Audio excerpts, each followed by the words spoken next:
Todos prontos, com Bíblia, caneta, tudo preparado? Bem, aqueles que puderam entrar, creio que estamos prontos. Bem, meus irmãos, vamos então dar início a esse culto ao nosso Deus, de estudo da Palavra de Deus, orando. Vamos orar juntos. Ó Senhor nosso Deus e nosso Pai Celestial, nós entramos juntos em Tua santa, gloriosa presença. Pela fé, Senhor, nos reunimos humildemente e Te adoramos, pois Tu és o Deus Todo-Poderoso, acima de todas as coisas, o Deus que criou o mundo e o universo, e o Senhor que escreveu a história e tem determinado todas as coisas. Nós Te adoramos, Senhor, e exaltamos o Teu nome, e reconhecemos quem somos em Cristo Jesus, salvos por Tua graça, filhos e filhas de Deus, amados por Ti, chamados por Tua misericórdia e graça. Nós Te agradecemos por Tua palavra, que é a Tua voz revelada ao mundo e aos Teus filhos, esta mensagem de vida eterna e estas revelações sobre o futuro e a eternidade. E agora, ao nos reunirmos em torno da Tua palavra, pedimos a Tua bênção. Pedimos mesmo o auxílio do Espírito para ponderar e entender de fato aquilo que o Senhor disse e revelou a respeito de tantas coisas. Dai-nos, Senhor, discernimento e sabedoria, e a graça para retermos tudo aquilo que iremos agora analisar na Tua palavra. Livra-nos de uma postura fria ou curiosa, e põe dentro de nós, Senhor. Ajuda-nos, com temor do alto, a lembrar que estas são verdades eternas, que devem ser aprendidas e compreendidas, para vivermos de um modo agradável ao Senhor, em obediência ao nosso Deus, uma vida de verdadeiro crescimento, avanço e serviço em Teu reino. Somos Teus, salvos por Tua graça. Abençoa-nos nesta hora, perdoa os nossos pecados e falhas, e lava-nos, Senhor, pela graça do Teu Espírito, pelos méritos do Senhor Jesus. Aqui estamos, ouve o nosso clamor e abençoa-nos juntos. Nós Te pedimos isto em nome do Senhor Jesus, e para o Teu louvor oramos. Amém. Amém. Amém. Amém. Queridos, antes de passarmos para o nosso tema de hoje, apenas recapitulando algumas coisas, vocês enviaram um número de questões e alguns temas em forma de questões, e o nosso objetivo é estar lidando com essas questões e temas. Todavia, muitas das questões, elas vieram um pouco desconectadas, e o que eu irei fazer então é tentar reunir o maior número possível de questões próximas dentro de um mesmo tema, e a cada estudo lidar com um tema, buscando responder a essas perguntas, ok? De maneira que o nosso tema desta noite será voltado à escatologia, o ensino da palavra de Deus a respeito das coisas futuras, como no e-mail que enviei. E aqui está um número de perguntas que foram enviadas hoje. Eu vou tentar respondê-las seguindo um tema mais estruturado, mais organizado, que toque em várias questões a respeito das últimas coisas. Bem, a pergunta foi: o anticristo é uma pessoa ou um espírito desde a época dos apóstolos? Uma outra pergunta foi: o que é a hora da tentação que virá sobre o mundo? Apocalipse 3:10, para enganar a muitos. Nós já estamos vivendo nela. Estou sintetizando as questões aqui. Terceira pergunta: naquele dia final, todos serão levados dessa terra, uns para a glória e outros para a condenação eterna? Após isso haverá destruição, transformação do universo? Nós já estamos no milênio, pois Jesus já reina na igreja? Haverá ainda uma grande tribulação? Nós já estamos nela, uma vez que o caos já está instalado. Há pessoas no trabalho que de um dia para o outro, viram a cara e começam um processo de ódio que gradualmente se demonstra mais e mais. Se é pelo testemunho de Cristo ou por algum outro fator. Como cumprir o nosso dever de amar ao próximo com essas pessoas tão endurecidas e ríspidas? Bem, essa última questão não parece estar conectada às demais, mas está sim, está no contexto da escatologia, e nós queremos tentar responder todas essas questões. Bem, abra comigo a palavra de Deus para dois textos em Mateus, primeiro, capítulo de número 24. E abra também em 1 Tessalonicenses 4, deixa o dedo marcado em 1 Tessalonicenses 4, nós iremos ler Mateus primeiro. Mateus capítulo 24 e 1 Tessalonicenses capítulo 4. Mateus 24, nós leremos do versículo 1, o versículo de número 31, bem rapidamente. As palavras do Senhor Jesus Cristo aqui em resposta a uma pergunta dos discípulos. E quando Jesus ia saindo do templo, aproximaram-se dele os seus discípulos para lhe mostrarem a estrutura do templo. Jesus, porém, lhes disse: Não vedes tudo isso? Em verdade vos digo que não ficará aqui pedra sobre pedra que não seja derrubada.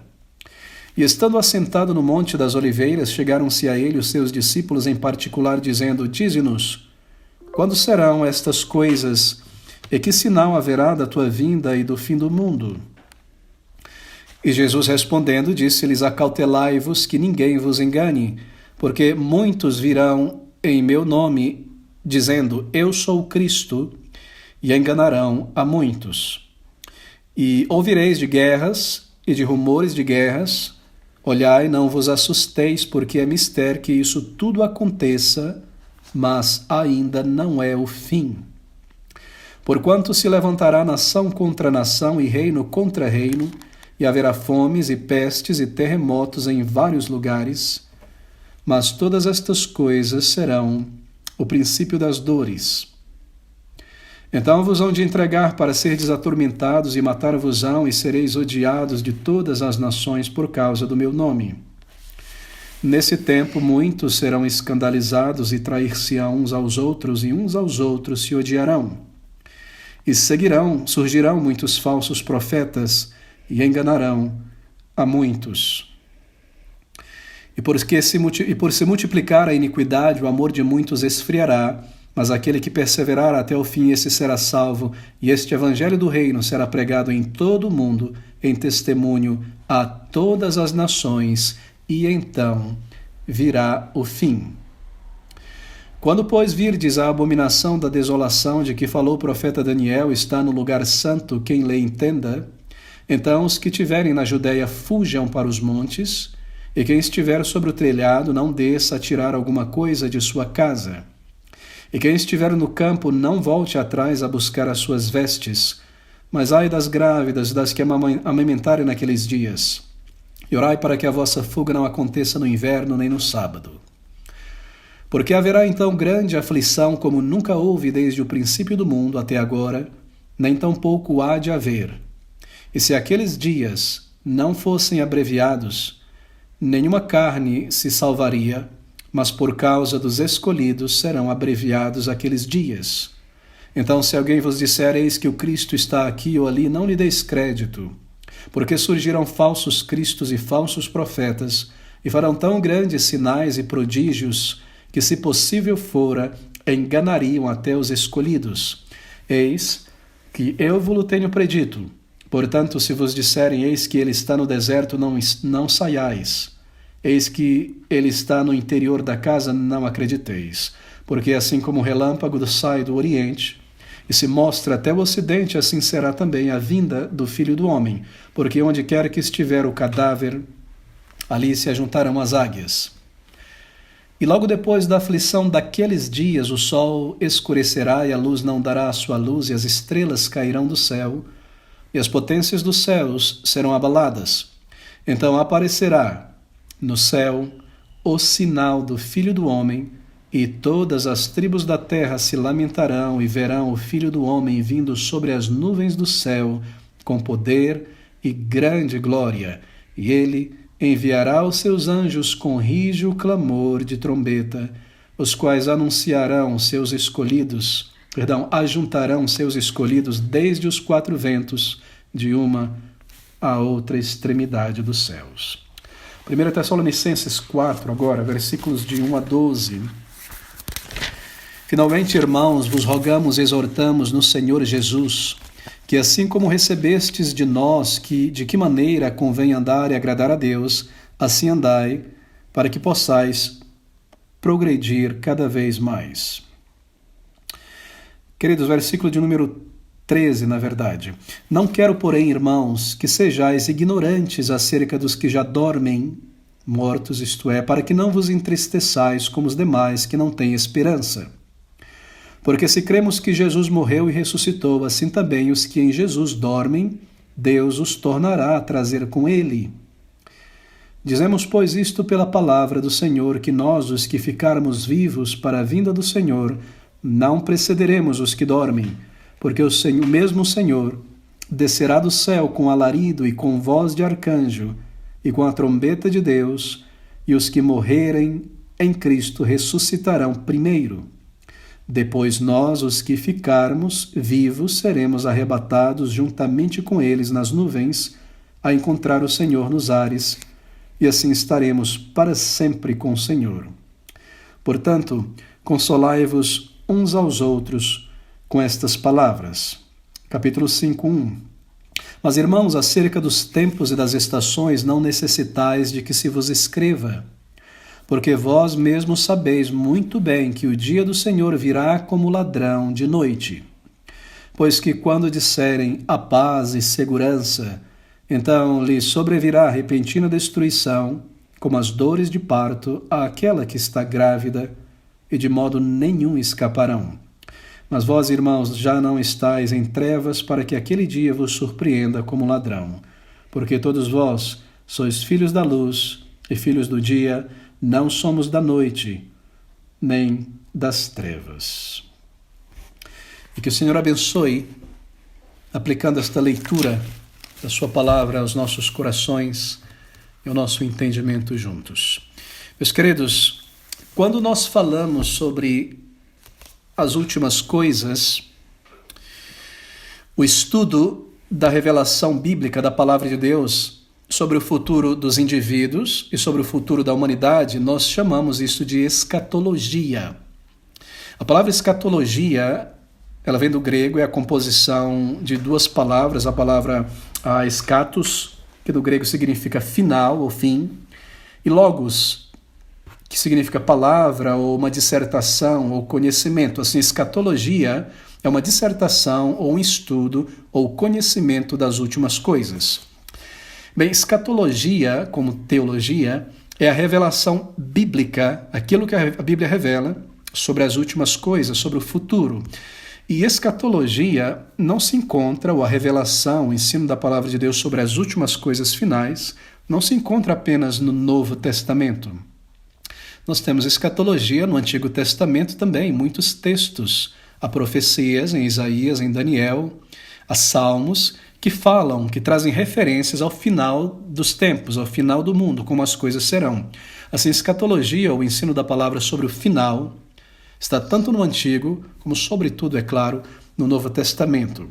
Bem, há duas partes para a escatologia. Nós temos aí a escatologia individual, ou o ensino da palavra de Deus a respeito do final em relação ao final dos tempos em relação ao indivíduo, não é? Sua morte, isto é, sua ressurreição. Escatologia individual são todos os textos da palavra de Deus que falam sobre a condição do indivíduo entre a sua morte e a ressurreição geral final, no final dos tempos. Isso é escatologia individual, quando o foco dos textos da palavra de Deus está sobre o indivíduo, desde a sua morte à ressurreição final. Escatologia geral tem a ver com os acontecimentos que irão vir sobre a humanidade, também sobre o planeta, não é? No final dos tempos, no final, quando o Senhor Jesus Cristo voltar.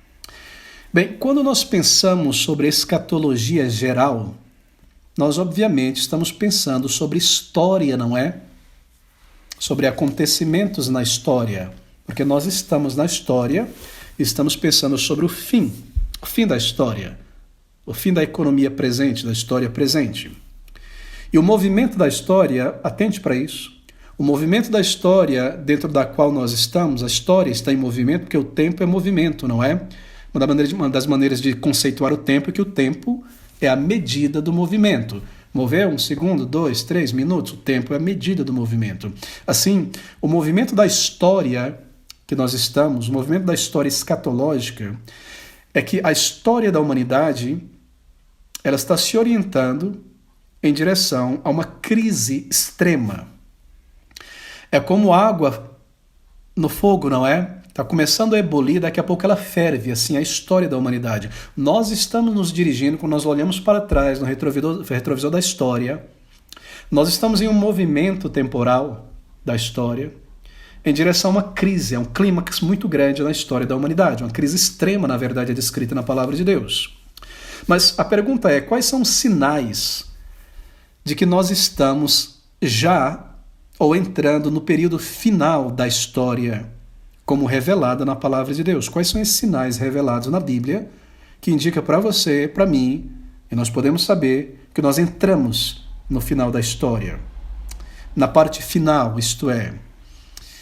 Bem, nós podemos dizer que o final da história teve início com a primeira vinda do Senhor Jesus Cristo.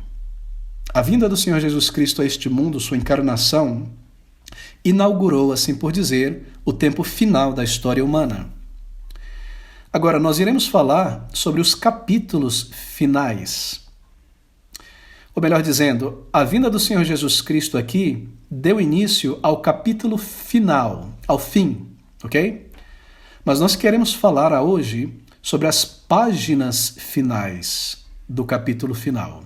Então, a vinda de Cristo inaugurou o final e, próximo ao seu retorno, nós temos as últimas páginas do final. Então, a pergunta é, quais são esses sinais bíblicos de que nós entramos nas páginas finais, no final do final? Como saber? Essa é a grande questão. Quais serão os sinais como revelado na palavra de Deus? Bem, marque isso em sua anotação. Você já anotou aí que há dois tipos de escatologia: escatologia geral, humanidade, planeta, escatologia individual. E você também já percebeu que a história, escatologicamente falando, ela se move em direção a uma crise extrema. Você também já entendeu que o final da história humana é inaugurado com a vinda do Salvador. Mas nós iremos considerar quais serão os sinais do próprio final, das últimas páginas do final. Bem, quais são esses sinais, então, do final, do período final da história, como revelado na Bíblia? Nós podemos dizer que há dois sinais preliminares do final e há, então, um sinal do final. Há dois sinais preliminares do grande final e o grande sinal do final. Bem, quais são esses sinais preliminares do final? A Bíblia fala primeiro, seu primeiro sinal, sobre a era do Evangelho. O Evangelho e seu sinal seria pregado, pelo mundo inteiro antes do fim chegar. Esse é um sinal preliminar do fim. E o segundo sinal preliminar que a Bíblia fala a respeito é sobre o pouco tempo ou breve tempo de Satanás. São termos utilizados por Paulo. E dentro, marque isso também, desse segundo sinal preliminar, nós temos vários elementos. Dentro desse segundo sinal preliminar, que é o pouco tempo da operação do reino de Satanás, nós temos a grande apostasia, ela se encontra dentro desse segundo sinal preliminar. Nós temos a grande tribulação, e nós temos o reino do anticristo, e nós temos os sinais simultâneos que irão acontecer naquele momento. Então, dois sinais preliminares. O primeiro sinal preliminar, prévio, logo acontecendo antes do final de todas as coisas, o evangelho seria pregado no mundo inteiro, em todas as nações. Segundo sinal preliminar seria um tempo breve do reino de Satanás. E dentro desse período, nós temos a grande apostasia, a grande tribulação, a vinda do anticristo e certos sinais simultâneos na natureza. Ok? E então, por fim, o terceiro ou último grande sinal que marca o momento exato do final de todas as coisas é a aparição em glória do Senhor Jesus Cristo. A aparição do Senhor Jesus Cristo nas nuvens e a comoção, ou a convulsão, assim por dizer, da natureza, da criação. Recapitulando, isso é muito importante para estabelecer a base de nossa consideração daqui para o final deste estudo. Sinais do final. A vinda de Cristo inaugura o final.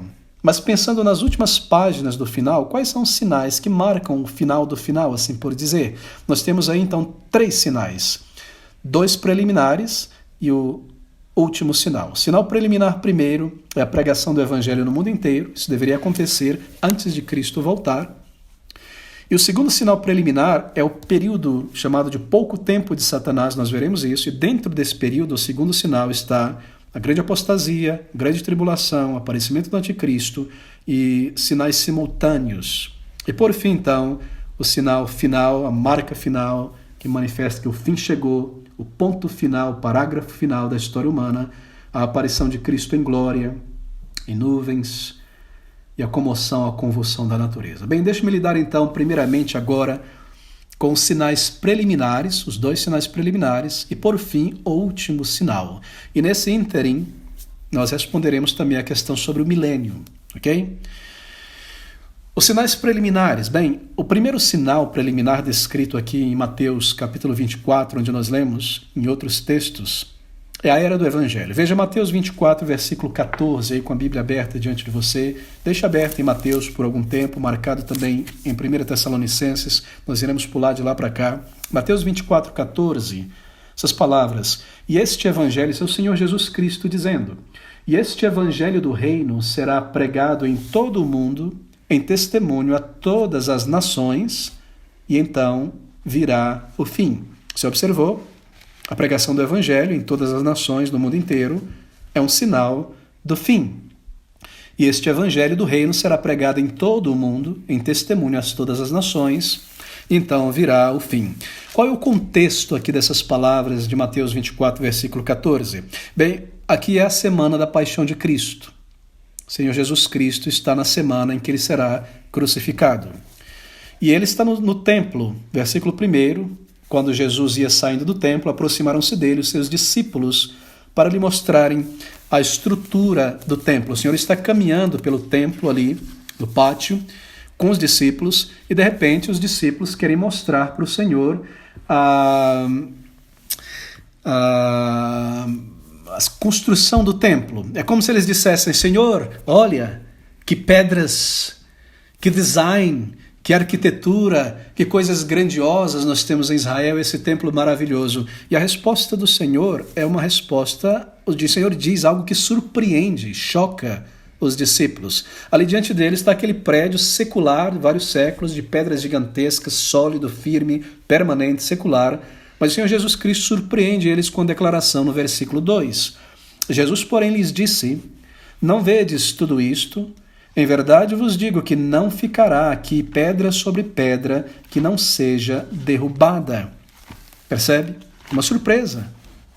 Mais tarde, nós lemos aqui, quando eles sobem para o Monte das Oliveiras, os discípulos então perguntam ao Senhor Jesus Cristo o que ele quis dizer. Versículo 3, a segunda parte.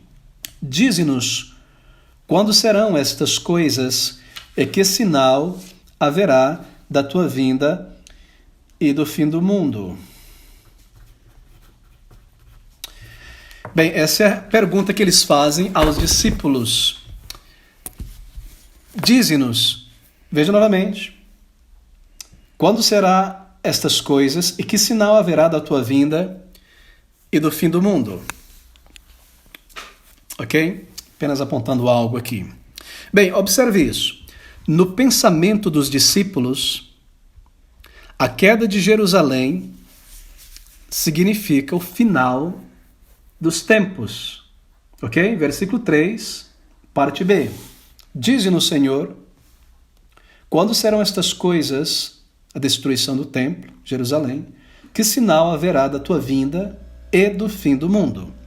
Na mente dos discípulos, a queda de Jerusalém significava o sinal dos tempos, ou final dos tempos, perdão. Mas é claro, eles estavam errados, porque a destruição de Jerusalém, o templo incluído, não introduziria o final do mundo, mas simbolizaria, essa é a palavra, simbolizaria o final do mundo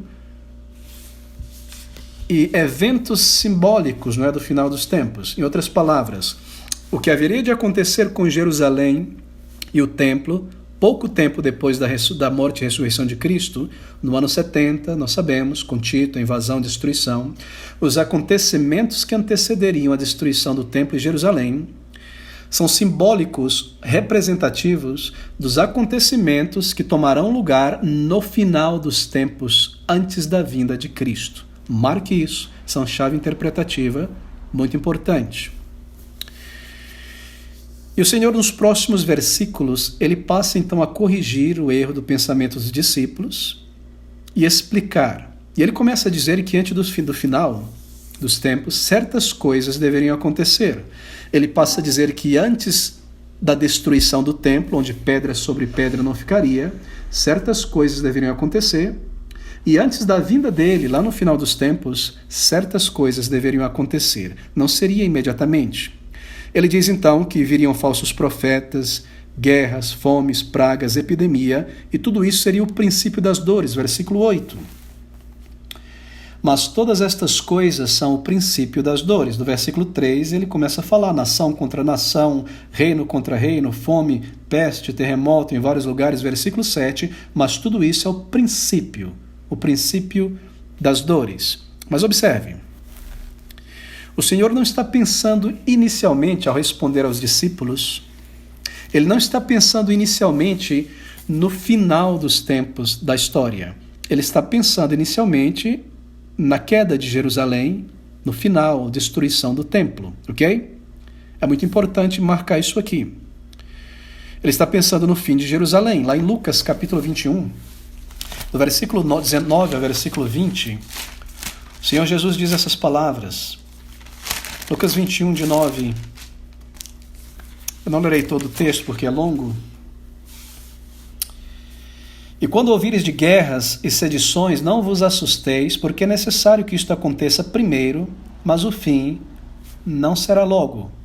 Então lhes disse, levantar-se a nação contra nação, reino contra reino, haverá em vários lugares grandes terremotos e fome e pestilência, haverá também coisas espantosas e grandes sinais no céu, mas antes de todas estas coisas lançarão mão de vós, os perseguirão. E ele segue explicando estas coisas. Serão mortos, etc. Haverá traições. Versículo 16. Até pelos pais, irmãos e parentes e amigos sereis entregues e matarão alguns de vós. 17. De todos sereis odiados por causa do meu nome. Mas não perecerá um único cabelo da vossa cabeça. E ele segue explicando esses sinais.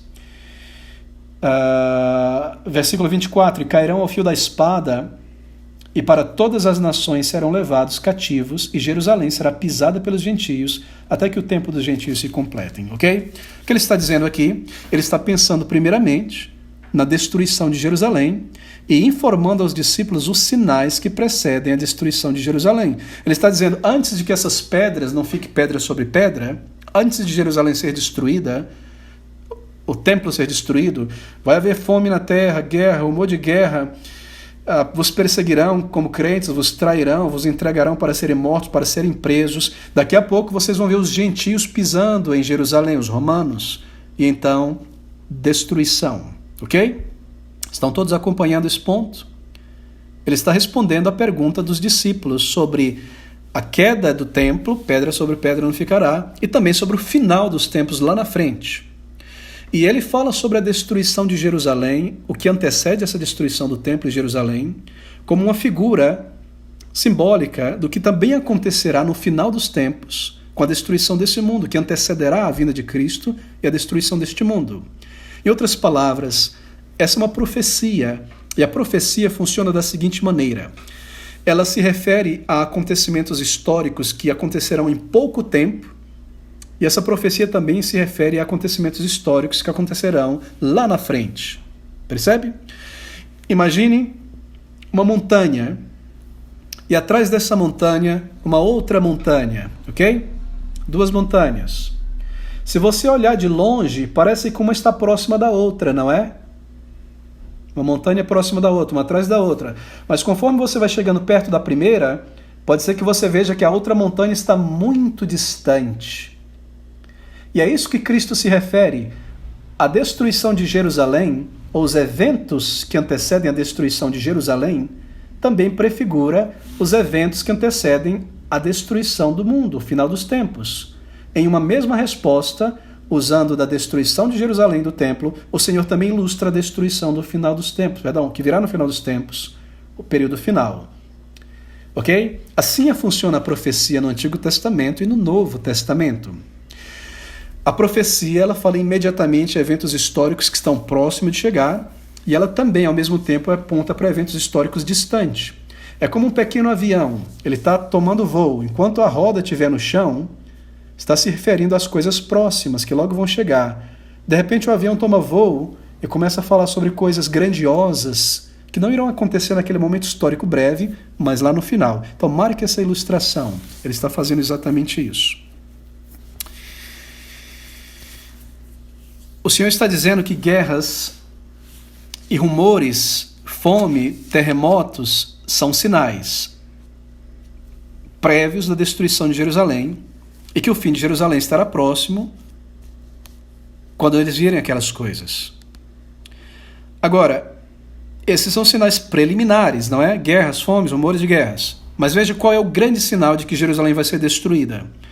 Quando virem os pés dos gentios andando, o cerco dos romanos em Jerusalém, os exércitos estrangeiros, então você pode saber que chegou o fim de Jerusalém. Bem, nós estávamos em Mateus, então, capítulo 24, deixe sempre marcado aí. Nós vimos que o que acontecerá com Jerusalém, então, prefigura o que acontecerá com o mundo no final dos tempos, ok? É isso que o Senhor Jesus Cristo está fazendo ao responder os discípulos em Mateus, capítulo 24. Os discípulos, no versículo 3 de Mateus 24, eles perguntam: Dize-nos, Senhor, quando serão estas coisas e que sinal haverá da tua vinda e do fim do mundo? Essa é a pergunta. E o Senhor, ele respondeu, então, a primeira pergunta. Qual foi a primeira pergunta? São duas perguntas no versículo 3. Dize-nos quando serão estas coisas. Que coisas? Do versículo 2.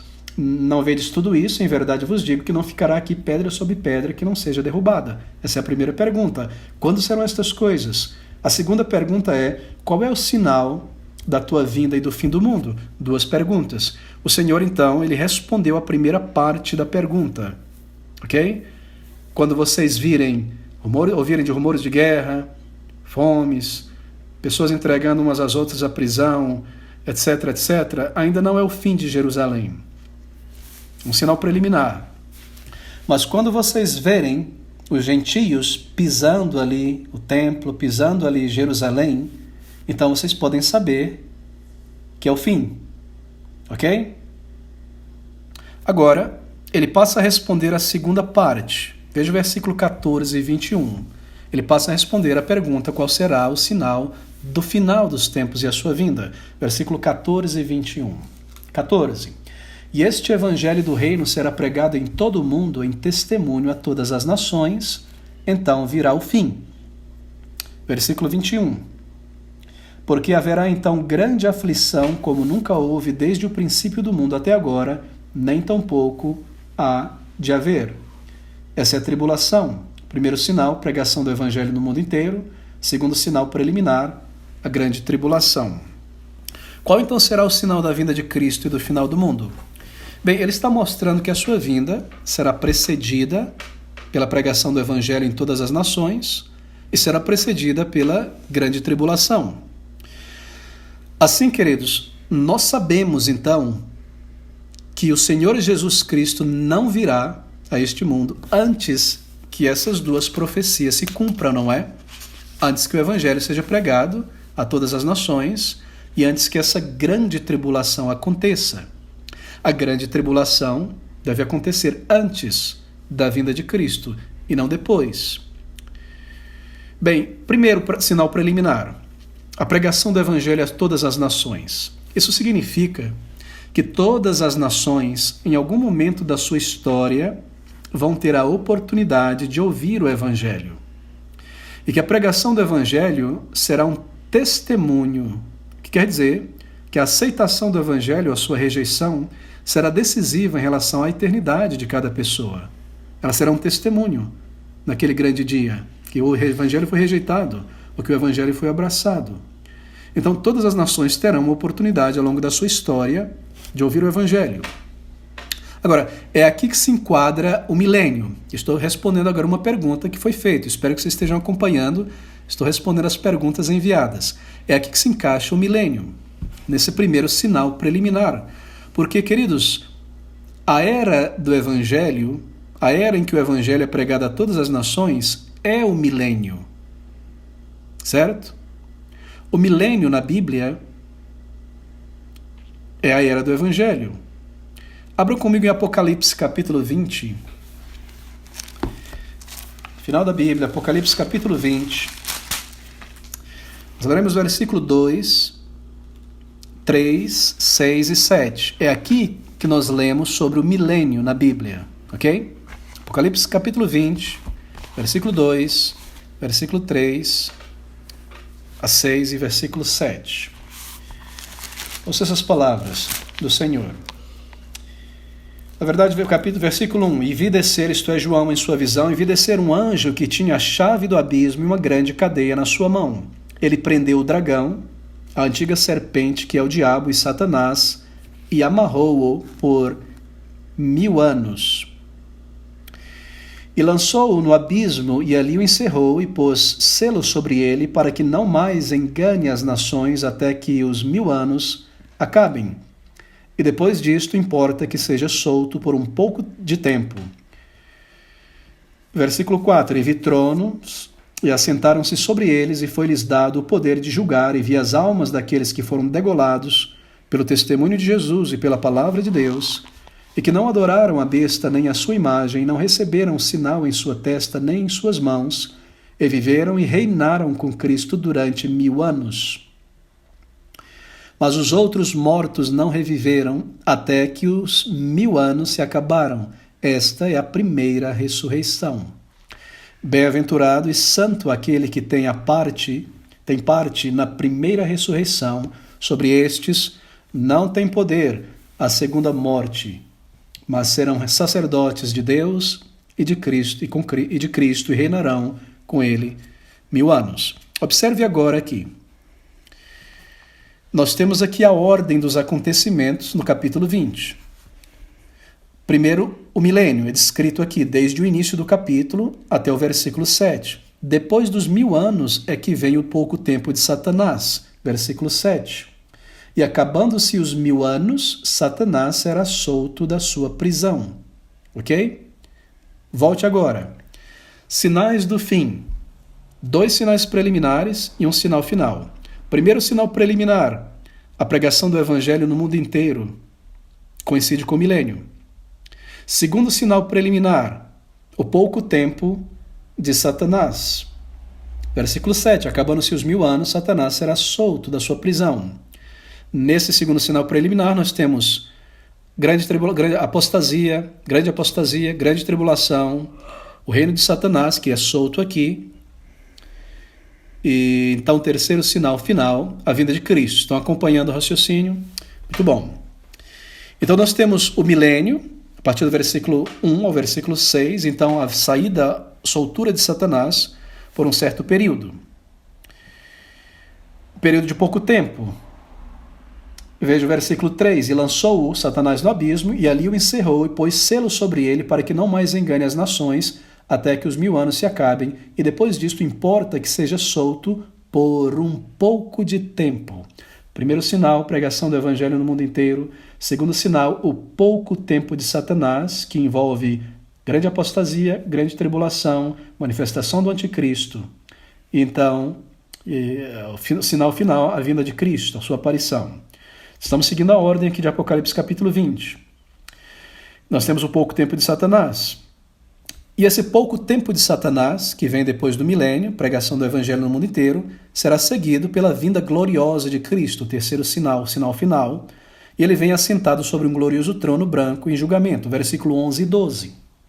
E vi um grande trono branco e o que estava assentado sobre ele, de cuja presença fugiu a terra e o céu, e não se achou lugar para eles, e vi os mortos grandes e pequenos que estavam diante de Deus, e abriram-se os livros, e abriu-se outro livro, que é o da vida, e os mortos foram julgados pelas coisas que estavam escritas nos livros segundo a sua obra. Você percebeu que a Bíblia diz sobre a ordem dos acontecimentos antes do final, preliminares ao final?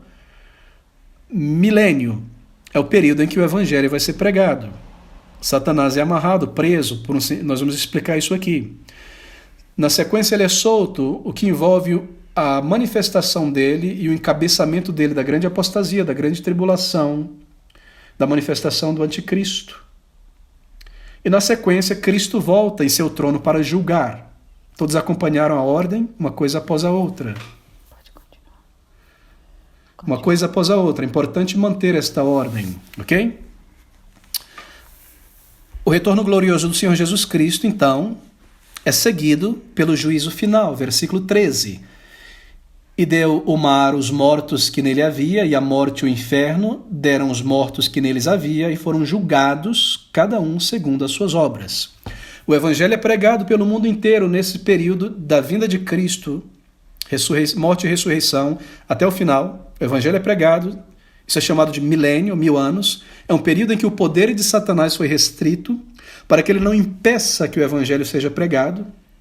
Então ele será solto, assim por dizer, em seu potencial, por um período curto. Nesse período, grande apostasia, grande tribulação, manifestação do anticristo. E então o Senhor volta em glória, julgamento, mundo destruído, novo céu, nova terra. Ok? Essa é a ordem. O milênio, então, Apocalipse 20, versículo de 1 a 3, nós temos uma figura muito interessante. Vi descer do céu um anjo que tinha a chave do abismo e uma grande cadeia na sua mão. Ele prendeu o dragão, a antiga serpente, que é o diabo e Satanás, e amarrou-o por 1000 anos, e lançou-o no abismo, e ali o encerrou, e pôs selo sobre ele, para que não mais engane as nações, até que os 1000 anos se acabem. E depois disto importa que seja solto por um pouco de tempo. Esse dragão, obviamente, é o diabo, Satanás, a serpente. São todos termos e representações dele, porque ele é a antiga serpente lá do Jardim do Éden. Ele é Satanás, o tentador, ele é o enganador, ele é o grande dragão, destruidor. Foi o Senhor Jesus Cristo quem o confinou ali naquele abismo. A imagem que nós vemos é João vendo um grande anjo vindo com uma corrente. Imagina uma imensa corrente, 2 pontas penduradas e uma chave na sua mão. Esse anjo, obviamente, um arcanjo, ele é mais forte que Satanás, que é um anjo, um demônio.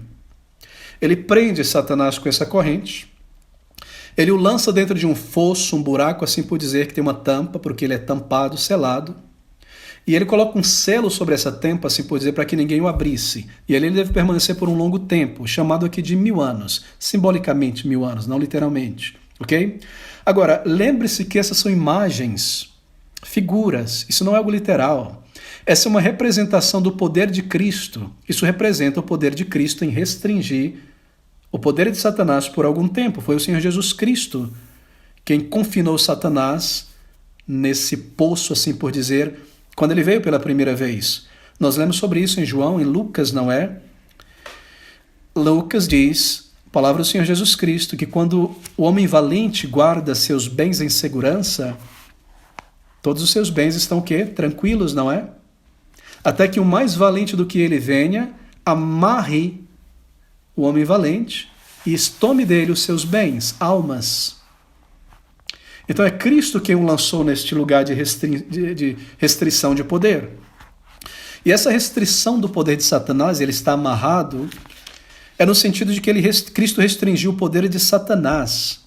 Nós vemos isso em Lucas 10, de 17 a 18, depois você observa. João 12, de 20 a 30. Qual é o significado de tudo isso? Que desde a ressurreição de Cristo, ou melhor, desde a vinda de Cristo, até pouco tempo antes do seu retorno, o poder de Satanás, ele foi restrito. Satanás não pode impedir a expansão do evangelho a todas as nações do mundo, mais. Lembre-se, durante a antiga dispensação, no Antigo Testamento, até a vinda de Cristo, você se recorda que a salvação estava, sobretudo, restrita aos judeus, não é?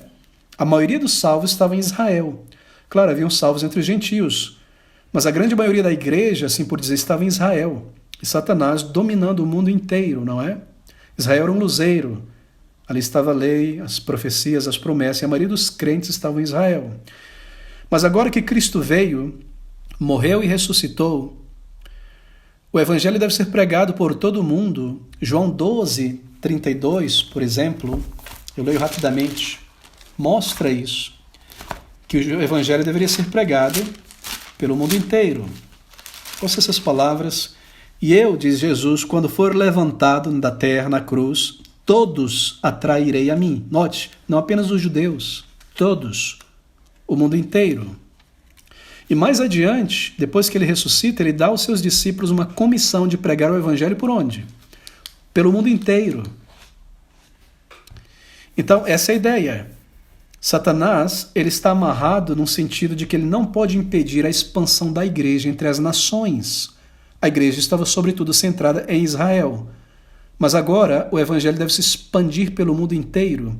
E Satanás foi restrito no sentido de que ele não pode impedir a expansão da igreja entre as nações por uma obra missionária de alcançar. Ele não pode manipular as nações a tal ponto de levar à destruição da igreja. Satanás está agora nesse período, como menciona Apocalipse capítulo 20, com a vinda de Cristo até próximo do final. Ele é um leão, não é? Mas ele é como um leão que está numa corrente. Então, como uma corrente, ele não pode ir em todo lugar, ele vai até certo ponto. Ele não pode impedir a expansão do evangelho mais pelo mundo inteiro. Ele não pode impedir nesse período que os eleitos de Deus rejeitem sua mentira e aceitem a verdade da palavra. Isso ocorrerá por um período simbólico de 1000 anos. Esse é o período do evangelho, o primeiro sinal preliminar, quando o evangelho se espalhará pelo mundo inteiro, reunindo os eleitos entre judeus e não judeus. Satanás não poderá impedir isso, seu poder foi restrito. Lembre-se que antes da vinda de Cristo, ele dominava o mundo inteiro com poder quase que absoluto, assim por dizer. Ele possuía pessoas, haviam possessões demoníacas de todo tipo, não é? Contra a vontade das pessoas muitas vezes. Mas nos diz Paulo que subindo ao alto, Cristo levou cativo o cativeiro, o cativador. Restringiu seu poder. Ele não pode possuir pessoas contra a vontade dela agora. Embora possessões hoje sim. Então há uma restrição no poder de Satanás, e esse é o simbolismo do anjo em Apocalipse 20, de 1 a 3, o prendendo, amarrando, restringindo por um período. E ele será solto no final, naquele finalzinho antes da vinda de Cristo, quando ele manifestará grande poder, aparição do anticristo, grande tribulação, grande apostasia, etc. Então Cristo virá. Percebe? Nesse período do milênio simbólico, é a expansão do evangelho pelo mundo inteiro. A maioria dos crentes estavam apenas em Israel. Com a vida de Cristo, a morte e a ressurreição, Cristo comanda os discípulos ir pelo mundo inteiro. Então a bandeira da igreja judia desce do mastro, a igreja só em Israel, e a bandeira da igreja judaica gentia sobe ao mastro, a igreja se expandindo pelo mundo inteiro. Uma quantidade imensa de pessoas, milhões de pessoas salvas pelo mundo inteiro. Antes, 1, 2 ou 3 entre os gentios, agora milhões. A era do evangelho, Satanás não pode impedir, os eleitos serão reunidos. Estão acompanhando até aqui? Perfeito. Então o milênio se refere a isso, meus irmãos. A prisão de Satanás, a era do evangelho, e também se refere ao reinado dos santos no céu. Nós lemos também, não entrarei em detalhes agora, que os salvos reinarão com Cristo por 1000 anos. Versículo de 4 a 6, lá de Apocalipse, não é? Capítulo 20. E vi tronos, e assentaram-se sobre eles, e foi-lhes dado o poder de julgar, e vi as almas daqueles que foram degolados pelo testemunho de Jesus, pela palavra de Deus, e que não adoraram a besta nem a sua imagem, e não receberam sinal em suas testas nem em suas mãos, e viveram e reinaram com Cristo durante 1000 anos. Então, enquanto aqui na Terra nós temos esse milênio simbólico da pregação do Evangelho e expansão, nesse período também, aqueles que morreram com Cristo lá no início, degolados, lançados aos leões, no Coliseu, e ao longo da história estão na altura, estão agora no céu, reinando com Cristo no céu. Então há um milênio no céu, e há um milênio aqui na Terra. Nós aqui, ao longo da história, e aqueles que sobem, nós subimos antes da vinda de Cristo, com Cristo também, há um milênio lá, até que eles venham no final com Cristo para esse mundo. E ao final, quando nós subiremos e nos encontraremos nos ares com todos. Ok? O milênio na Terra, ele tem início com a vinda de Jesus. E ele termina pouco tempo antes da segunda vinda de Jesus, para dar espaço para o pouco tempo de Satanás.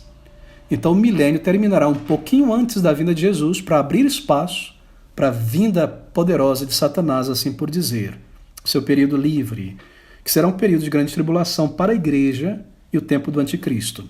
Bem, o que nós vemos então, recapitulando, nós acabamos de ver o primeiro sinal preliminar, que é a era do evangelho, o milênio.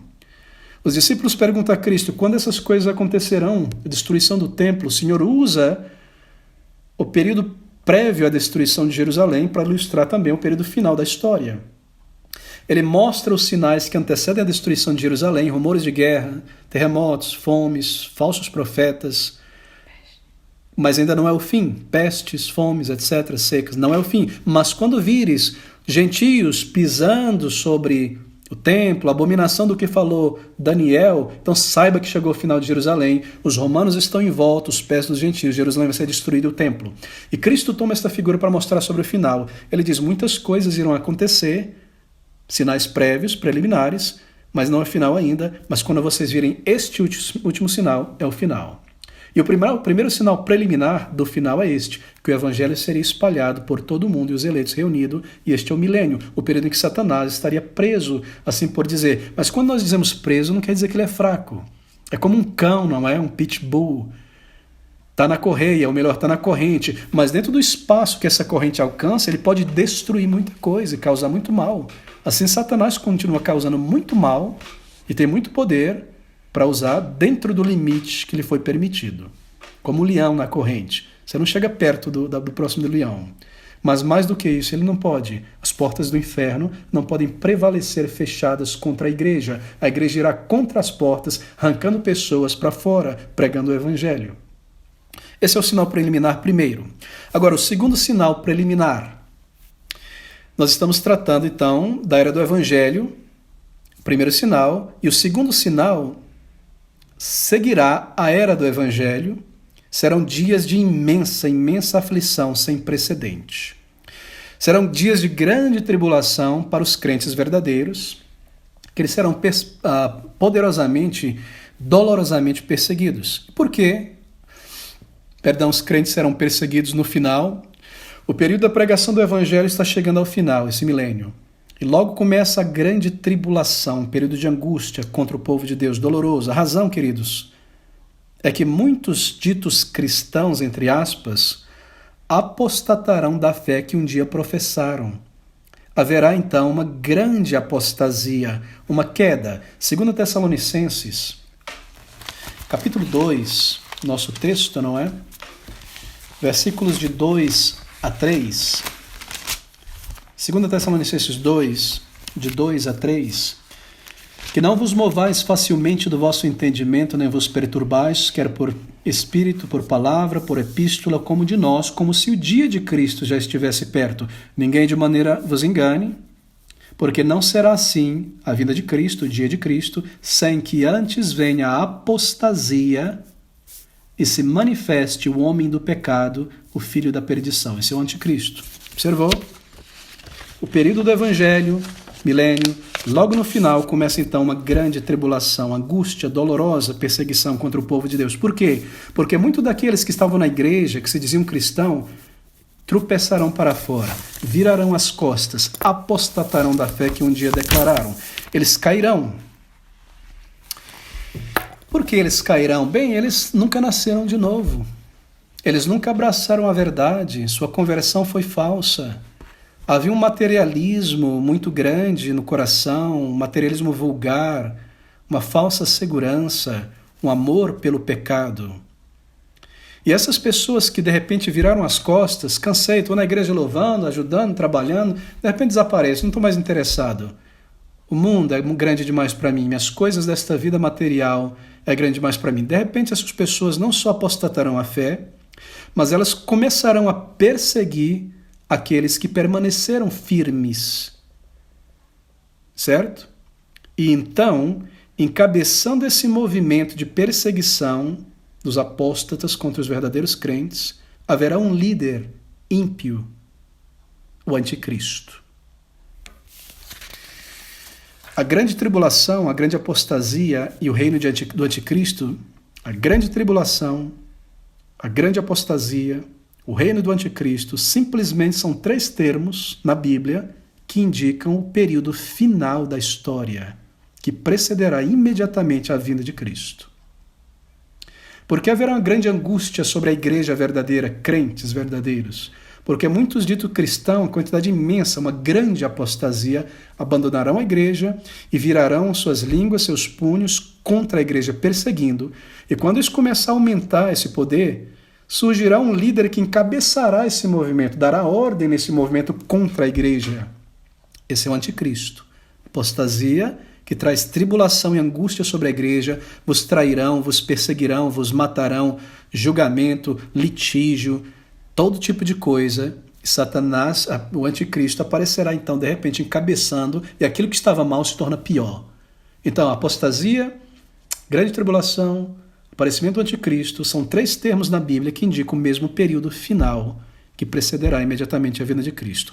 Bem, certamente, um parêntese, os crentes salvos não cairão, respondendo uma pergunta que foi feita. Em João 10, de 27 a 28, nós lemos que os verdadeiros crentes não cairão. Deixe-me ler apenas esses versículos, João 10, 27.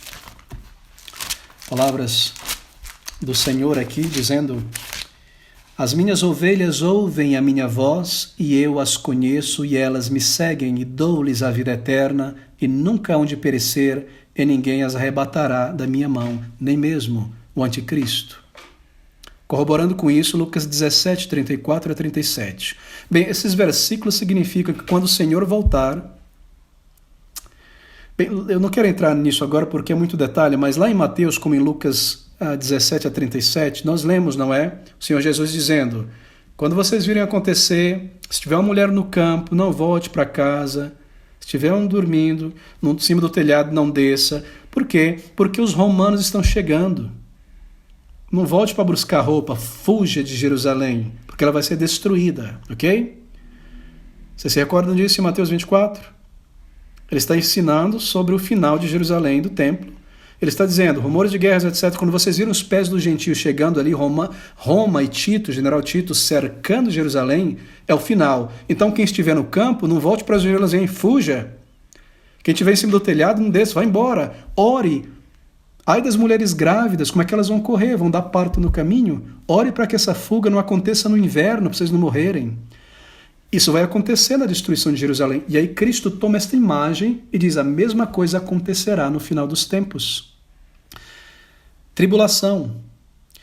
E qual é a aplicação desses? Uma pessoa no campo, uma será tomada, 2 na cama, 1 será tomada. É simbólico. Haverá nesse mundo pessoas no mesmo contexto dentro da igreja. Aqueles que apostataram não significa que todos eles saíram da igreja física, não. Estão ali nominalmente adorando a Deus. Vou na igreja de vez em quando, bato o ponto na igreja, não evangelizo, não sirvo, não faço nada. Quando essa manifestação do engano acontecer e Cristo vier, essa é a ideia. Uns permanecerão no estado em que se encontram, outros serão tomados para estar com Cristo. Uns permanecerão para trás para serem destruídos, como em Jerusalém, e alguns fugirão, outros serão destruídos. A mesma coisa quando Cristo voltar. O simbolismo aplica para o futuro. Todos estamos aqui no mundo, comendo, trabalhando, adorando a Deus, servindo, vivendo para a glória, salvos e não salvos, crentes verdadeiros e crentes nominais. Quando Cristo voltar, uns subirão, outros para a destruição. Essa é a imagem de Jerusalém, da sua destruição, que aponta para o final. E onde é que isso vai acontecer? Será que é num lugar ali? Outro lá o Senhor diz, onde estiver o cadáver, ali os abutres. Em qualquer lugar onde tem gente salva e não salva, Cristo voltar, ele vai separar o joio do trigo. Uns para o fogo, destruição, como os que ficam para trás em Jerusalém, e outros para a salvação, que serão arrebatados. Ok? O segundo sinal preliminar, então, é o pouco tempo de Satanás. Mas eu acabei de dizer que o segundo sinal preliminar não é a grande tribulação? Sim, mas não é a mesma coisa? Grande tribulação está dentro do pouco tempo de Satanás, apostasia, grande tribulação, manifestação do anticristo. Então, o segundo sinal preliminar é o pouco tempo de Satanás. Veja Mateus 24, de 15 a 30. Mateus 24, de 15 a 30. Não vou ler tudo porque o tempo está correndo rápido. Quando, pois, virdes que a abominação da desolação de que falou o profeta Daniel está no lugar santo, quem lhe entenda, então os que estiverem na Judéia fujam para os montes, aquilo que eu acabei de mencionar. Ok? Agora, versículo 21. Porque haverá então grande aflição como nunca houve desde o princípio do mundo até agora, nem tampouco há de haver. A partir do versículo 21, nós estamos olhando a segunda montanha lá atrás. O avião tomou voo, ok? Até o versículo 21, ele está falando sobre a destruição de Jerusalém.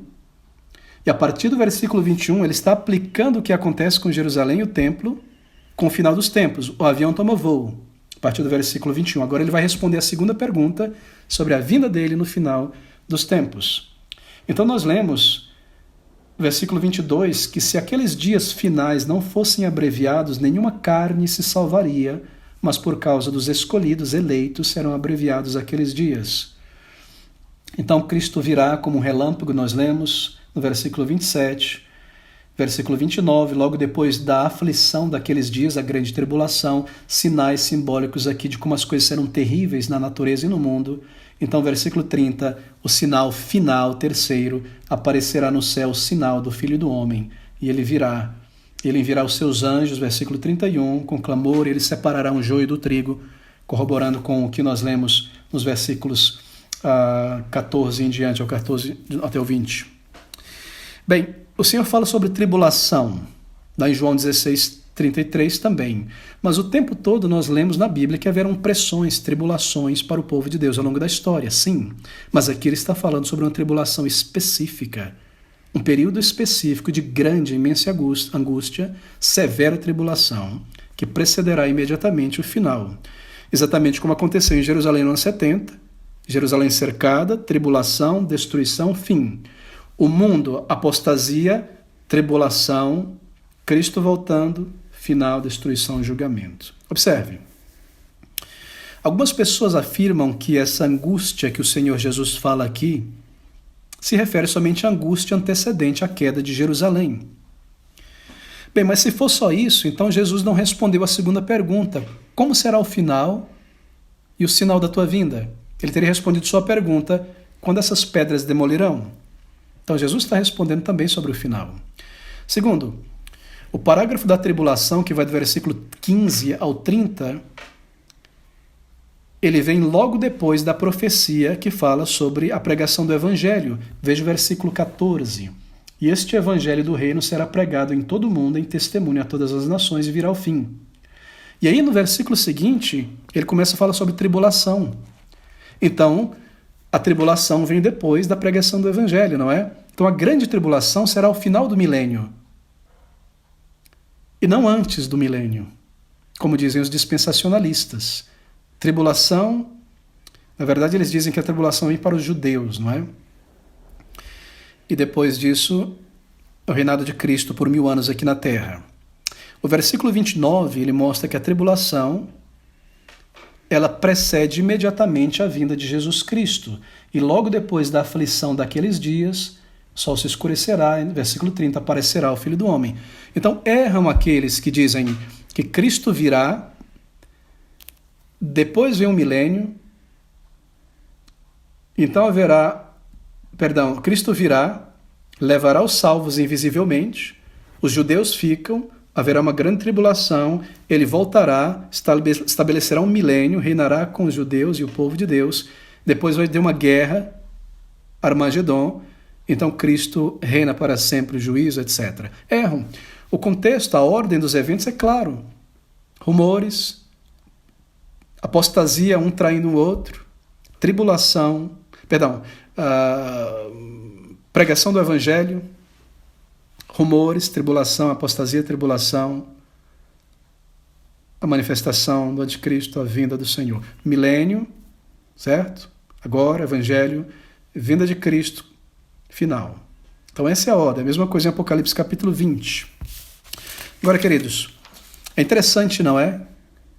Em um fôlego só, em um respirar, em um fôlego só, o Senhor descreve aos discípulos, responde aos discípulos a destruição do templo, Jerusalém, a tribulação, a angústia, a destruição de Jerusalém, não é? Ele descreve isso aí, num fôlego só, e também o final dos tempos, a angústia que precede o final.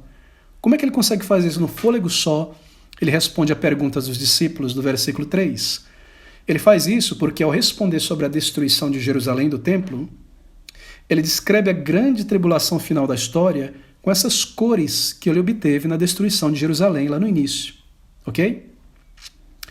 Bem, muitos dispensacionalistas, nós podemos definir isso posteriormente, mas creio que a maioria entende o que eu quero dizer. Eles dizem que a grande tribulação é para os judeus, não é? Eles chamam isso de os dias da aflição de Jacó. E essa grande tribulação será depois da vinda de Cristo para a igreja. Mas veja o versículo 29.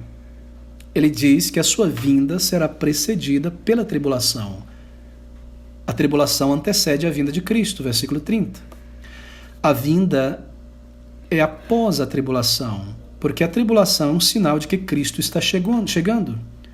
E segundo Apocalipse 20, Satanás é solto por um período de tempo que antecede a vinda de Cristo também.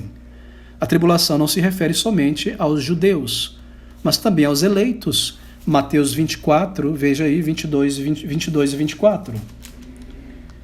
Versículo 22 de Mateus 24. E se aqueles dias não fossem abreviados, nenhuma carne se salvaria, mas por causa dos escolhidos serão abreviados aqueles dias. Então a tribulação vem sobre crentes, escolhidos, não é? Versículo 24 agora. Porque surgirão falsos cristos e falsos profetas e farão tão grandes sinais e prodígios que, se possível fora, enganariam teus escolhidos, porque eles estarão aqui no período da tribulação e do anticristo.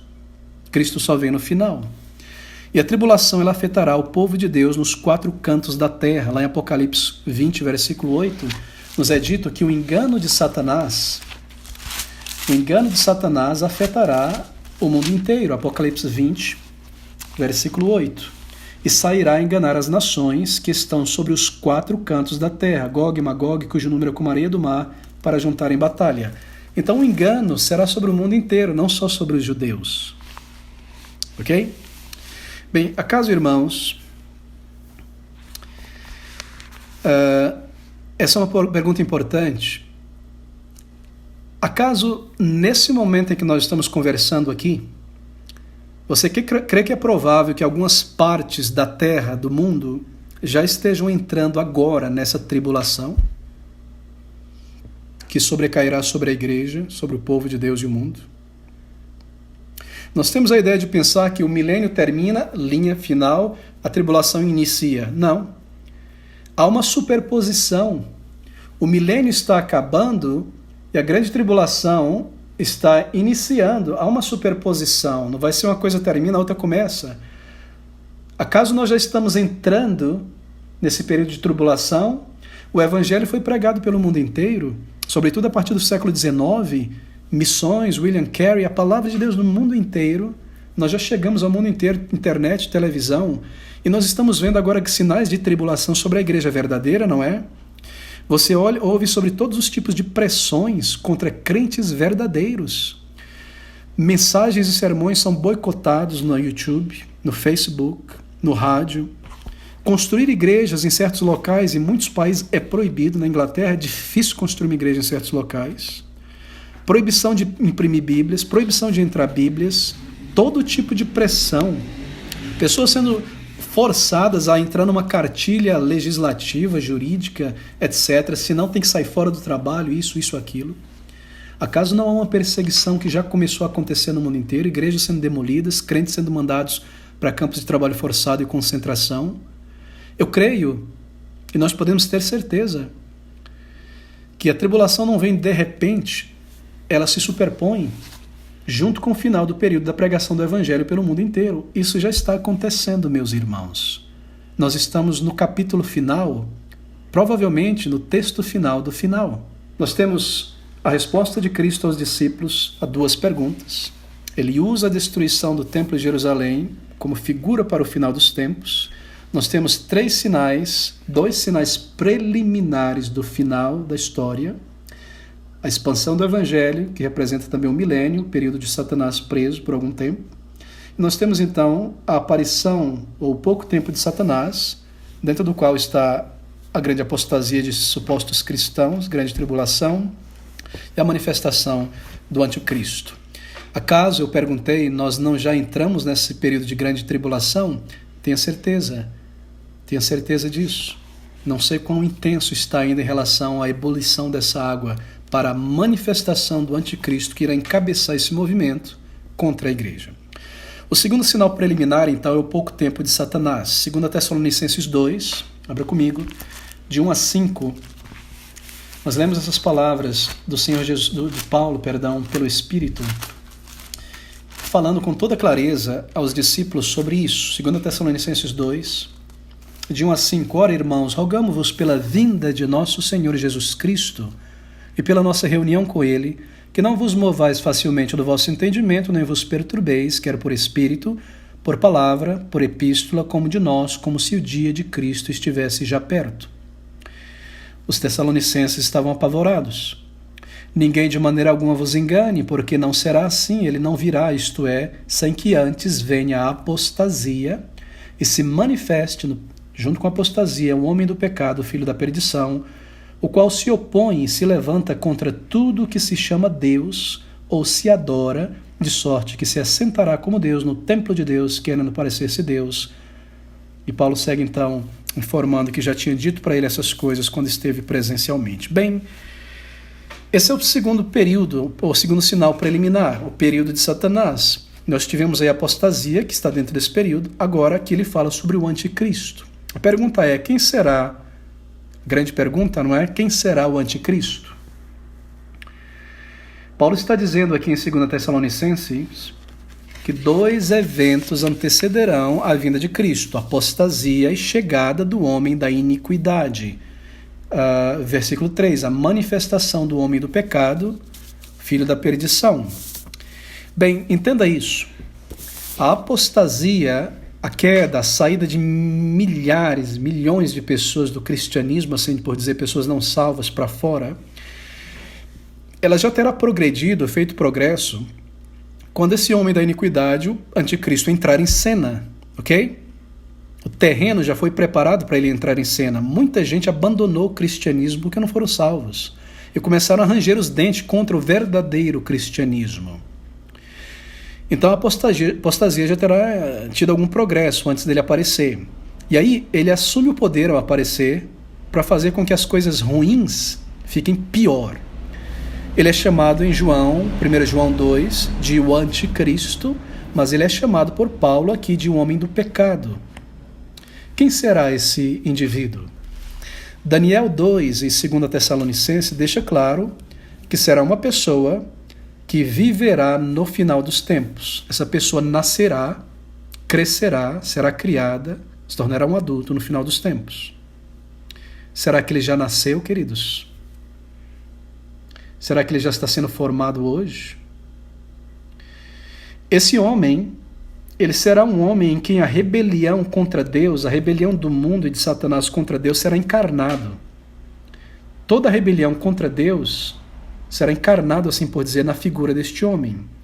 Ele será um oponente terrível, um adversário terrível da lei de Deus e do povo de Deus. Ele é descrito aqui nos versículos 1 a 4 de 2 Tessalonicenses 2, como homem da iniquidade. Ele vai ter um caráter, uma personalidade, um caráter muito perverso, iníquo. E qual será a atividade dele? Bem, esse vai se esforçar para desentronar Deus e se assentar em seu trono. Isso é simbólico. Nos é dito aqui que, versículo 4, ele se opõe e se levanta, observe agora, isso é importante, contra tudo o que se chama Deus ou se adora. Então ele não será um homem religioso, certo? Ele se levanta contra tudo o que se chama Deus ou contra o que se adora. Ele não quer saber de igreja ou religião. Ele se levanta contra tudo que adore Deus, contra tudo que reverencia o Criador. É muito provável que ele seja um grande ateu. E na sequência diz, de sorte que se assentará como Deus no templo de Deus, querendo parecer Deus. Isso é simbólico também. Quem é esse Deus que ele deseja ser e ser adorado e se parecer como Deus? Ele próprio, o homem, o humanismo. Deus, fora. Um ser superior transcendente, fora. Quem é Deus? Nós, o homem. O homem é a medida de todas as coisas, o ponto inicial e o final de todas as coisas. Deus está dentro de mim, eu sou Deus. Ele vai encarnar isso, percebe? Vamos adorar o homem. Se você quer uma religião, faz uma estátua de um grande homem. Quem é esse grande homem que surgiu aí? O anticristo. Vamos nos prostrar diante dele como adorando a humanidade, adorando o ser humano, não existe Deus. Provavelmente será um grande ateu. Não quero entrar em detalhes agora, mas essa é a ideia. Seu trono será o humanismo, assim por dizer. Não duvido que possa fazer um templo, um prédio, uma igreja para o humanismo. Não existe a igreja dos ateus na Inglaterra, na Austrália e em tantos lugares? Claro. E ele se levanta contra todos os objetos de culto. Agora, o que é que o retém? Nós temos a apostasia, começando a tribulação com a vinda dele, mas o que é que o retém hoje, 2020? Porque ele não veio ainda. O que o retém? 2 Tessalonicenses 2, 6 a 12, observe. E agora vós sabeis o que o detém, para que a seu próprio tempo, a um próprio tempo, Satanás vai ser solto no momento certo, seja manifestado, isto é, o anticristo, não Satanás. Porque já o mistério da injustiça opera, somente há um que agora o retém, até que do meio seja tirado. E então será revelado o iníquo a quem o Senhor desfará pelo espírito da sua boca e aniquilará pelo esplendor da sua vinda. A esse cuja vinda, Satanás, ou melhor, o anticristo, é segundo a eficácia de Satanás. Não é Satanás que está se materializando e aparecendo no mundo, não. É o anticristo, cuja vinda é segundo a eficácia de Satanás, com todo o poder e sinais e prodígios de mentira. Esse homem terá esse poder. E com todo o engano da injustiça para quem? Para enganar quem? Os que perecem. Quem são eles? Os que não receberam o amor da verdade para se salvarem, o mundo inteiro e os apóstatas. E por isso Deus lhes enviará a essas pessoas a operação do erro para que creiam na mentira. Deus permitirá essas coisas realizadas pelo anticristo, para que sejam julgados todos os que não creram a verdade e antes tiveram prazer na iniquidade. Observe, o que o retém? Essa é a pergunta. Primeiro, nós lemos que algo o retém, não é? Algo o retém. Versículo 6. E agora vós sabeis o que o retém, o detém. Então é algo, não é? Uma coisa, certo? Uma coisa detém a vinda do anticristo. Ele não apareceu hoje porque algo o detém. Mas também nós lemos que alguém o detém, versículo 7. Somente há um que agora o retém até que do meio seja tirado.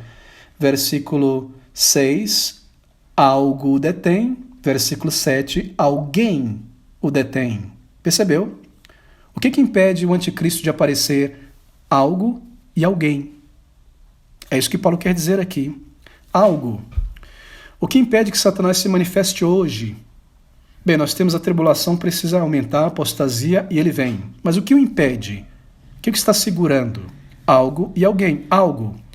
Provavelmente o que o detém, do versículo 6, e agora vós sabeis o que o detém, para que a seu próprio tempo seja manifestado. Os Tessalonicenses sabiam, não é? Vós sabeis.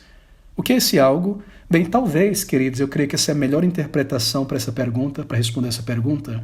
O algo que o detém é provavelmente um princípio de lei e ordem que ainda impera sobre a humanidade.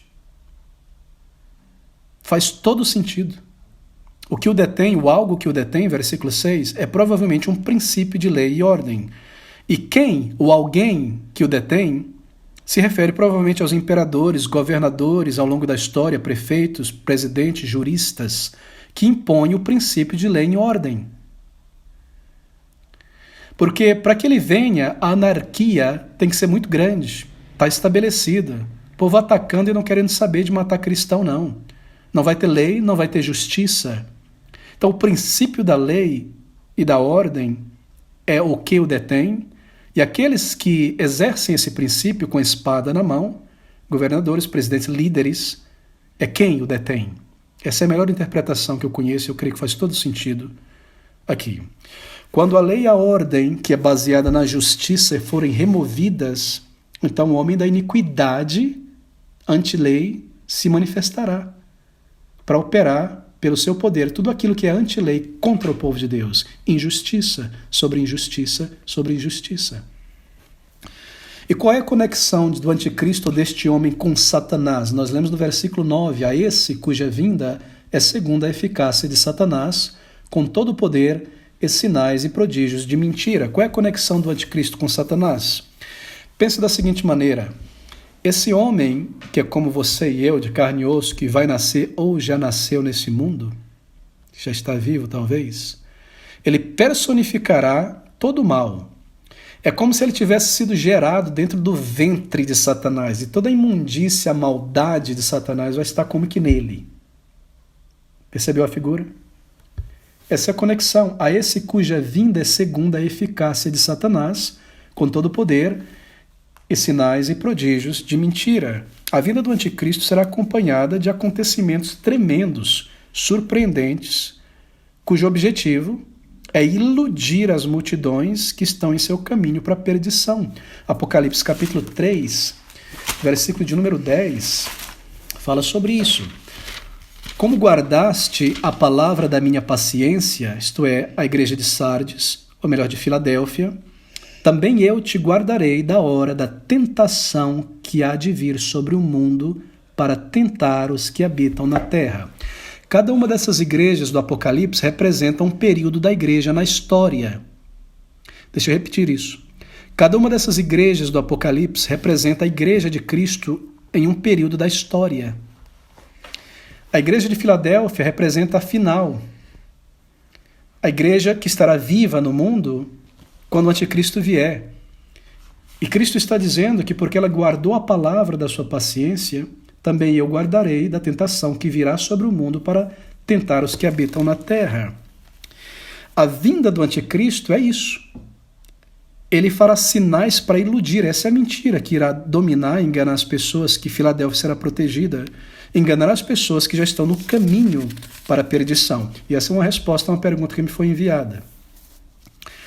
Os que perecem, eles perecem por quê? Porque eles não acolheram o amor da verdade para serem salvos, segundo a Tessalonicenses 2, de 10 a 12, e com todo o engano da injustiça para os que perecem porque não receberam o amor da verdade para se salvarem. E por isso Deus lhes enviará a operação do erro para que creiam a mentira, para que sejam julgados todos os que não creram a verdade antes tiveram prazer na iniquidade.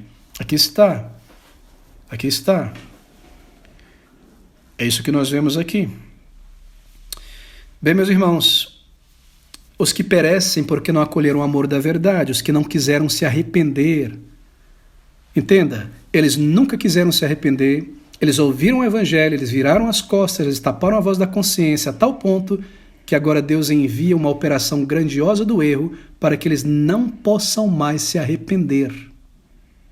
Eles não quiseram se arrepender, eles rejeitaram o evangelho, eles viraram as costas, pessoas batendo nas portas, abrindo a Bíblia, chamando para o culto, instando, urgindo.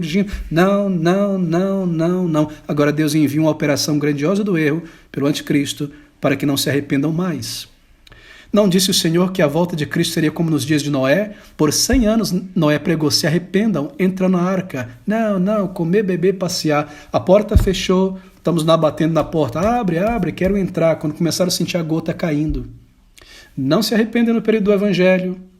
Deus envia a operação do erro ao final do milênio, do período do Evangelho, para que não se arrependam mais. Ele solta o freio de mão das pessoas para que se entreguem aos seus excessos. Bem, a sua derrota é descrita no versículo 8b, 2 Tessalonicenses 2:8. E então será revelado o iníquo a quem o Senhor desfará pelo espírito da sua boca e aniquilará pelo esplendor da sua vinda. O mero sopro da boca do Messias, a mera manifestação bastará para destruir o anticristo. Queridos, não haverá guerra entre Cristo e o anticristo, Satanás e Jesus e os crentes, e foguete, e tanque, nada. A Bíblia diz que o mero aparecimento de Cristo o expelirá como a luz espelha as trevas. Não há guerra. Esse é o Deus eterno, o Senhor Jesus, o Criador de todas as coisas, quem criou Lúcifer. Quem criou o anjo de luz, que virou depois o demônio. Não há briga, não há dois iguais. Aqui está Deus e aqui está uma criatura, aqui está o oleiro e aqui está um vaso. A manifestação, a aparição de Cristo irá exterminar por inteiro. Não vai haver combate, guerra, queda de braço, não. Então nós temos sinais simultâneos. Volte a Mateus 24, estamos correndo para o final, próximo do final. do nosso estudo. Mateus 24, versículo 9, versículo 21 e versículo 29. Mateus 24, versículo de número 9. Estou falando sobre sinais simultâneos agora. Versículo 9. Então vos hão de entregar para seres atormentados e matar-vos-ão e sereis odiados de todas as nações por causa do meu nome. Isso é a tribulação, na apostasia. Versículo 21. Porque haverá então grande aflição, como nunca houve desde o princípio do mundo até agora, nem tampouco há de haver. Versículo 29. E logo depois da aflição daqueles dias, o sol se escurecerá, a lua não dará sua luz, e as estrelas cairão do céu, e as potências do céu serão abaladas. Bem, qual é a relação entre todos os sinais antecedentes, destruição de Jerusalém, e os sinais simultâneos do final? Isso aqui. Mateus 24, 33 é a chave. Veja o versículo 33. Igualmente, quando virdes todas estas coisas, sabei que ele está próximo às portas. Novamente, Cristo está respondendo nesse capítulo 24 de Mateus duas perguntas dos discípulos: quando o templo será destruído em Jerusalém e quando será o sinal do fim à sua vinda. Ele está dizendo, quando vocês verem esses pré-sinais antes da destruição de Jerusalém, sabe que a destruição está próxima, e quando vocês verem esse sinal final, os pés dos gentios, romanos cercando, chegou a destruição de Jerusalém. Ele aponta para o final dos tempos e diz, quando vocês verem esses pré-sinais, período do Evangelho, milênio, apostasia grande, não imensa apostasia, imensa tribulação, manifestação desses sinais, fome, guerra, terremotos, catástrofe, pandemia, etc., etc., e a aparição do anticristo é o sinal. Em outras palavras, observe isso. Estamos correndo para o final. No final, quando Cristo voltar, rumores de guerra, terremoto, epidemia, fomes, tudo isso, irmãos, ocorrerá ao mesmo tempo. Veja o versículo 33 de novo. Igualmente, quando virdes todas estas coisas, pare aí, atenção agora. Quando num relance de olhar, numa mesma visão, vocês virem tudo junto, terremoto, guerra, rumores, epidemia, fome, então é o sinal de que Cristo está voltando. Marque isso aqui, nós vamos concluir. Sinais preliminares, o período do Evangelho chegando ao final, milênio, Satanás é solto, dentro desse período dele temos apostasia, que leva a grande tribulação, manifestação do anticristo. Mas, simultâneo a isso, esses sinais, terremoto, fome, pandemia, etc. Agora, pastor, peraí, sempre houve terremoto, sempre houve peste, pandemia, guerra, rumor de guerra, sim, mas na história tem havido uma guerra hoje, 10 anos outra guerra, 15 anos uma fome, 3 anos uma peste, um após o outro. Mas Cristo está dizendo, quando vocês virem isso aí tudo junto, num só olhar, quando virem todos esses sinais, quer dizer que no final, peste, terremoto, pandemia, muita gente morrendo de uma vez do avião, no afundando, no acidente no sul do Brasil, calamidade, guerra, rumores de guerra, China, Índia, quando tudo isso acontecer ao mesmo tempo, em grande intensidade, juntamente com a apostasia, tribulação e manifestação de Cristo, tenho certeza que Cristo vai voltar naquele momento. Percebeu? Em outras palavras, no final, guerras, rumores, terremotos, epidemia, fomes ocorrerão ao mesmo tempo. E não só isso, irá ocorrer em conexão à grande tribulação. A apostasia começa a criar o terreno. Já está acontecendo, irmãos. Grande tribulação começa a acontecer contra a igreja, contra os crentes. O anticristo se manifesta e, junto com isso, o mundo está em ebulição. Terremoto, pandemia, guerra, etc, etc, etc. Esses são chamados sinais simultâneos. E eles serão muito mais intensos do que aqueles terremotos, pandemias, guerras da história anterior, porque Lucas fala sobre grandes terremotos, não apenas terremotos. Mateus fala sobre muitos falsos profetas. Será que nós não vivemos esse momento de muitos falsos profetas? Sempre houve alguns falsos profetas, mas agora, para todo lado que você olha, é falso profeta. Então os sinais intensificariam. Nós ouvimos terremoto o tempo todo, acabou de acontecer no México, na Turquia, o tempo todo, guerra está acontecendo agora. Nós estamos no meio de uma pandemia mundial, uma disciplina do Senhor sobre o mundo.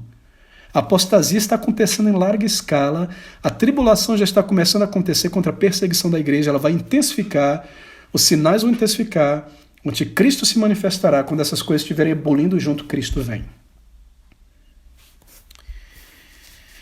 Serão muito mais intensos esses sinais. Então, quando esses sinais forem reconhecidos, não independentemente, um depois o outro, depois em outro, estão ao mesmo tempo acontecendo, a mensagem em conexão com a grande tribulação é essa, que os filhos de Deus, naquele momento, saberão por esses sinais que Cristo vai voltar a qualquer momento. É por isso que nós podemos saber quando Cristo irá voltar, embora não marcamos data. Ele nos deu o sinal, e nós devemos conhecer esse sinal. Qual é o grande sinal final, então? E concluímos aqui. Mateus 24, versículo 3. E estando assentados no monte, perguntaram, segunda parte, dize-nos quando serão estas coisas e que sinal haverá da tua vinda e do fim do mundo. Versículo 29 a 30. E logo depois da aflição daqueles dias, tribulação, sol se escurecerá, lua não dará luz, as estrelas cairão do céu, as potências do céu serão abaladas, e então aparecerá no céu o sinal, terceiro, maior, o sinal, não mais os preliminares, o sinal do Filho do Homem, e todas as tribos da terra se lamentarão, verão o Filho do Homem vindo sobre as nuvens do céu com poder e glória, descendo da mesma maneira como ele subiu em Atos, Noé, capítulo 1. Bem, lembre-se, os discípulos pediram um sinal, não foi? Da vinda dele. O Senhor advertiu então que guerras, rumores, etc., não era o fim, mas o princípio das dores. Lucas 21:10 fala sobre o sinal da destruição de Jerusalém, o sinal dos tempos para Jerusalém. Preliminares, sinal final, pé dos gentios, Roma, destruindo, mesma coisa. Sinais preliminares do final, milênio, apostasia, tribulação, manifestação de Cristo. Sinais simultâneos borbulhando no mundo enquanto a apostasia, a tribulação está acontecendo e o anticristo conduzindo as coisas. Então, o sinal final. E qual será esse sinal final, então? Queridos, o versículo 29 a 30 nos diz que o sinal da vinda de Cristo é Ele próprio. A visão da aparição de Cristo, do Filho do Homem, em poder e glória, é provavelmente o sinal da vinda dele. Quando ele se manifestar no céu, nos ares, então nós sabemos que é o sinal. Por exemplo, lá em Marcos 13, 26 e Lucas 21, 27, esses evangelistas, ao falar sobre a vinda de Cristo, por fim, eles omitem a palavra sinal. Nos é dito apenas que então será visto o Filho do Homem vindo. Isso quer dizer que a vinda, a aparição dele é o sinal. Como assim? Nos parece que ele irá aparecer e algum tempo, não sei quanto tempo, alguns segundos, será dado para que todos o vejam. E então ele vem. Quando no meio dos sinais preliminares, grande apostasia, grande tribulação, sinais simultâneos, ebulição do planeta, nós vimos essas coisas acontecendo, Cristo vai aparecer a qualquer momento. Qual o sinal de que ele vai vir e descer? Ele aparece. Nós o vemos em poder, em grande glória, no seu trono. De repente ele vem. Não sei quanto tempo isso levará, alguns minutos, mas isso irá acontecer. Ele vem e de repente, num piscar de olhos, ressurreição, transformação. Talvez você se recorde do nosso estudo ali em Mairiporã sobre os sinais finais, volte a ouvir. Nós lidamos um pouco, barulho, som de trombeta, luz, chamando as pessoas talvez para fora das casas, para olhar, para ver algo que está acontecendo, um estrondo, um som de uma trombeta, uma grande luz. Mas não entrarei nesses detalhes. Deixe-me concluir aqui. Diante de tudo isso, qual é a atitude correta que nós devemos ter em relação à vinda de Cristo? A igreja de Laodiceia é descrita como uma igreja indiferente à vinda de Cristo. Sou rico, tenho tudo. O Senhor adverte, você é pobre, segue nu, se veste, se prepara, não seja complacente. A igreja de Tessalônica estava muito nervosa, Cristo vai voltar a qualquer momento. Tinha gente que não trabalhava, ficava bisbilhotendo na casa dos outros, comendo no prato dos outros. Paulo, não vai ser assim não, meus irmãos, voltem ao trabalho. Primeiro tem que acontecer isso. Será que é o extremo complacência ou nervosismo em relação à vinda de Cristo? Não. A atitude correta é da igreja de Esmirna. Nem indiferença, nem nervosismo. Atenta, vigilante, servindo ao Senhor. Por fim, o que nós devemos estar fazendo, se você estiver vivo antes da vinda de Cristo naquele momento, e eu pessoalmente creio que nós somos essa geração, não estou dando data, pessoalmente creio que Cristo está às portas, penso que será a nossa geração. O que você está fazendo ou deve estar fazendo no momento em que Cristo volta a este mundo?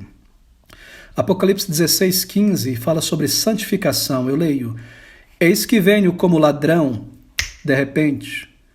Bem-aventurado aquele que vigia e guarda as suas roupas para que não ande nu e não se vejam as suas vergonhas.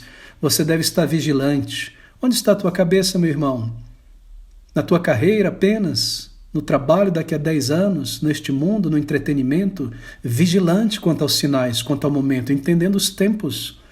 1 Tessalonicenses 3:13 diz: para confirmar os vossos corações, para que sejais irrepreensíveis em santidade diante de nosso Deus e Pai, na vinda de nosso Senhor Jesus Cristo, com todos os seus santos. Cristo está voltando. Santificação de nossas vidas pessoais e santificação da igreja. Amor pela igreja, proteger a igreja, amá-la, santificá-la do mundo, separá-la do mundo. Cristo buscará ela como uma noiva santa. Proteger a igreja somos nós que lutamos por ela, protegemos ela, mantemos criadores de problemas fora, o mundanismo fora. Santificação da igreja que subirá, santificação das nossas vidas pessoais, limpo do mundo, limpo do mundanismo. Ele diz claramente: para que sejais irrepreensíveis em santidade diante de nosso Deus, para a vinda de Cristo. E 1 Coríntios 15:58, servindo a Deus. Portanto, meus amados irmãos, sede firmes, sede constantes, sempre abundantes na obra do Senhor, sabendo que o vosso galardão, trabalho, não é vão no Senhor. Vigilante, não dormindo como os que dormem neste mundo, lazer, entretenimento, somente isso. Coisas legítimas desta vida, somente isso. Santificação da mente, do coração, do corpo, dos hábitos e santificação da igreja com todo vigor. Então, serviço, sacrifício, palavra que o vosso trabalho não é vão no Senhor, é o trabalho duro, suado, sangue, lama, como o trabalho de um boi. Kopos é o termo grego. É esse o trabalho que não é em vão. Bater o ponto na igreja não é trabalho, é em vão. Sondar meu coração, eu evangelizo, eu estou com o povo de Deus. Ser sério a respeito dessas coisas.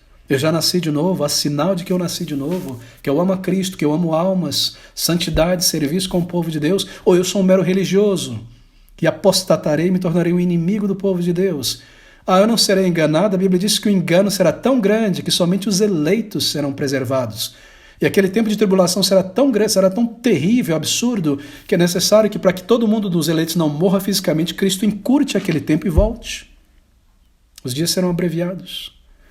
Vigilância, meus irmãos, santificação, serviço ao Senhor. Quão diferente é a igreja de nossos dias desses padrões. Mundo, conversa fiada, lazer, quero ser como o mundo, quero ter esse mundo, minha família, meu dinheiro, meus problemas. Nada de serviço, nada de vigilância, quase nada de santificação. Será que nós vamos ser tomados de surpresa? Graças a Deus que não.